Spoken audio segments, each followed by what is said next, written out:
Cooking with LYNQ. Today we are going to be making an immune boosting smoothie. This is going to be a sweet green smoothie, so it's actually going to taste really good. Here we go. We're going to start off with frozen pineapple, frozen mango, a nice handful of spinach.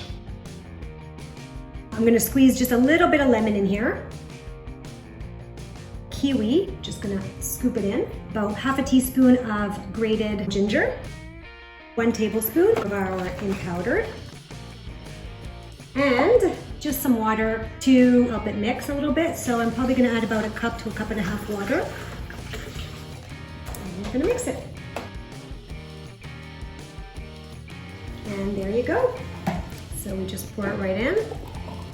Ooh, and I'm gonna taste that. It smells good, actually. It's very sweet. You don't taste the greens at all.